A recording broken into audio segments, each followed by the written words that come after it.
अस्सलाम वालेकुम, इनाया के किचन से खुश आमदीद my YouTube family. I hope आप सब खैरियत से होंगे। आज हम बनाने लगे हैं करेला गोश्त की बहुत ही आसान और ज़बरदस्त सी रेसिपी। करेले का मौसम है और करेला गोश्त ना बनाया जाए ये तो हो ही नहीं सकता जनाब। बहुत ही मज़ेदार बिना कड़वाहट के करेले की रेसिपी मैं आपसे शेयर कर रही हूँ। तो बिना टाइम ज़ाय किए वीडियो स्टार्ट करते हैं। उसके लिए आपने करना ये है कि करेले की आपने कटिंग कर लेनी है। पहले उसका छिलका आपने पील कर लेना है, इनके छिलका हटा के। उसके बाद आप शेप जिस तरीके से देना चाहें करेले को आप दे सकते हैं। मैंने दरमियान से कट नहीं लगाया, छोटे छोटे करेले थे इसलिए मैंने उनको गोल कटिंग में कर लिया है। अब हमने इस पे खूब सारा नमक यानी कि 3 से 4 टेबलस्पून नमक लगाकर धूप पर रख देना है, जिसके बाद ये पानी छोड़ेंगे और इनकी कड़वाहट ख़त्म हो जाएगी। अच्छा, मैं आपको दिखाती हूँ 15 मिनट के बाद पानी छोड़ दिया है करेलों ने, यानी कि कड़वाहट इनकी अब तकरीबन ही ख़त्म हो जाएगी। अब हमने इसको खूब मसल के इनका पानी निकाल लेना है और अच्छी तरह इनको धो लेना है। करेले की कड़वाहट ख़त्म करने के लिए ज़रूरी है कि आपने इसको धूप पे लाजमी रखना है। बाज़ लोग आटे से भी धोते हैं और बाज़ नमक से भी धोते हैं, तो दोनों ही तरीके बेहतरीन हैं। इसके बीज हमने पहले नहीं निकाले थे, ये धोने के साथ साथ ही ये भी सारे निकलते जाएंगे। बस अब खूब अच्छी तरह मसलने के बाद अब हमने इसको धोना है एक छन्नी में डाल के। बीज निकालना बहुत ज़रूरी है क्योंकि बीज बहुत ज़्यादा सख्त होते हैं जो कड़वाहट पैदा करते हैं, इसलिए आपने बीज ज़रूर निकाल लेने हैं। अगर आप दरमियान से कट लगाकर भी निकाल लें तो वो भी एक इजी प्रोसेस है। तो मैंने इस तरह इस दफ़ा जो शेप है वो गोल रखी है, इसलिए बीज जो हैं वो हमारे निकालने में थोड़ा टाइम ले रहे हैं। आप जिस तरह ईजी हो आप उस तरह निकाल लीजिए। अब हाथ की मदद से मसल के खूब अच्छी तरह धोना है और इसको आपने छन्नी में ही रहना देना है ताकि इसका एक्स्ट्रा पानी जो है वो निकल जाए। अच्छा, मैं चिकन में करेले बना रही हूँ। अगर आप बीफ या मटन में भी बनाना चाहें ना तो यही सेम रेसिपी फॉलो कीजिएगा। इंशाल्लाह आपकी करेला गोश्त बहुत ही मज़ेदार और डिफरेंट बनेंगे।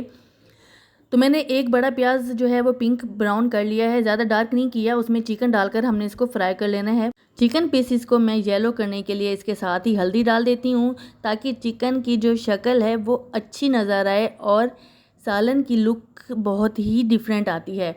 इसी तरह अगर आप ट्राई करेंगे तो बिलीव मी आप हर बार ही इसी तरह का ही सालन बनाएंगे, क्योंकि चिकन की जो पीसेज हैं वो वाइट मुझे बिल्कुल पसंद नहीं है। इसलिए जैसे ही चिकन डालती हूँ मैं लहसुन अदरक से पहले ही मैं फिर इसमें हल्दी भी डाल देती हूँ ताकि शक्ल जो है उसके थोड़ा कलर चेंज हो जाए।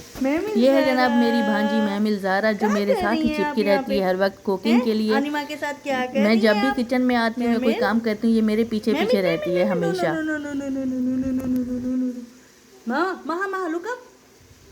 चलिए फिर अब हम डालते हैं जनाब इसमें लहसुन अदरक का पेस्ट। तकरीबन 2 टीस्पून है, मैंने इसको अच्छे से कूट लिया है और अब इसमें हम डाल के 1 मिनट तक भुनाई कर लेंगे।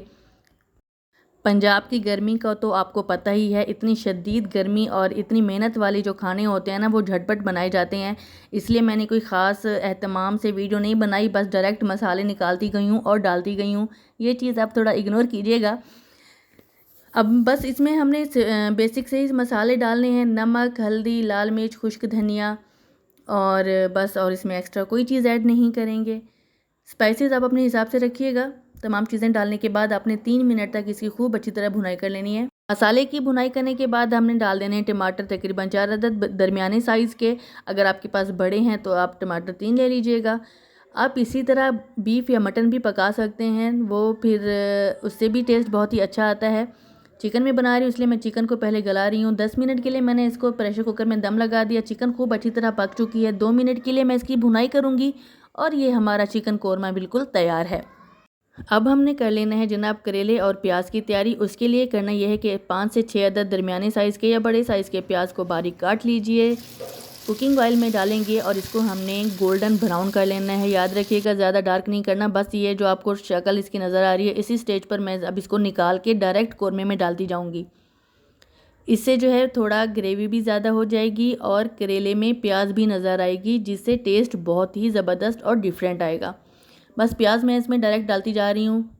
मैंने आपको पहले भी बताया गर्मी बहुत शदीद हो रही है, तो बस झटपट जो है खाने बनाएं और घर वालों का दिल जीत लीजिए जनाब। ये भी रेसिपी बहुत ही ज़बरदस्त हुई है, यकीन कीजिए। सब छोटे बड़ों ने, जो मेरे बच्चे नहीं खाते थे उन्होंने भी करेले खाए हैं, बहुत ही मज़ेदार बने थे। तो करेलों को अब हमने फ्राई कर लेना है। फ्राई करने के लिए जो आपको शक्ल यानी कि रंगत इसकी पसंद है उस स्टेज पर आप इसको निकाल दीजिए। हमारे यहाँ थोड़े ज़्यादा डार्क कलर में खाए जाते हैं, इसलिए जो है मैं इसको क्रिस्पी कर रही हूँ। थोड़े से डार्क ब्राउन हो जाएंगे इससे भी इसकी कड़वाहट ख़त्म हो जाएगी। तकरीबन ही बिल्कुल कड़वे नहीं थे। आपको जिस तरह पसंद है, थोड़ी कड़वाहट पसंद है तो आप इस स्टेज पर निकाल के डायरेक्ट डाल सकते हैं। तो अगर आप मेरे चैनल पर नए आए हैं तो चैनल को लाइक, शेयर और सब्सक्राइब करने के साथ साथ बेल आइकन ज़रूर दबा दीजिए ताकि आपको डेली की वीडियोस का नोटिफिकेशन मिलता रहे। बहुत ही आसान, ज़बरदस्त और डिफरेंट तरीके से मैंने आज ये रेसिपी आपसे शेयर की है। ट्राई ज़रूर कीजिएगा और ट्राई करने के बाद मुझे कमेंट ज़रूर कीजिएगा। तमाम करेले फ्राई करने के बाद मैंने चिकन में और प्याज जो हमने डाला था उसमें डाल दिया है। अब आपने फ्लेम ऑन कर लेनी है। बिल्कुल लो फ्लेम पर आपने इसकी मिक्सिंग करके दम पर लगा देना है। तकरीबन 5 मिनट के दम के बाद आपका मज़ेदार प्याज करेला गोश्त बिल्कुल तैयार है। गर्मा गर्म चपाती के साथ पेश कीजिए। लस्सी बनाइए, नमकीन मक्खन लाइए जनाब, और बच्चों को खिलाएं, ख़ुद भी खाएं। लास्ट में डालेंगे हरा धनिया और सर्विंग के लिए हमारा सालन बिल्कुल तैयार है। तो कैसा लग रहा है? लग रहा है ना मज़ेदार, बहुत ही डिलीशियस बना था। बिलीव मी, ट्राई ज़रूर कीजिएगा। मुझे दीजिए इजाज़त। इंशाल्लाह आपसे फिर मुलाकात होगी एक और आसान रेसिपी के साथ। चैनल को सब्सक्राइब करना मत भूलिएगा। मुझे दीजिए इजाज़त। अपनी दुआ में याद रखिएगा। अल्लाह हाफिज़।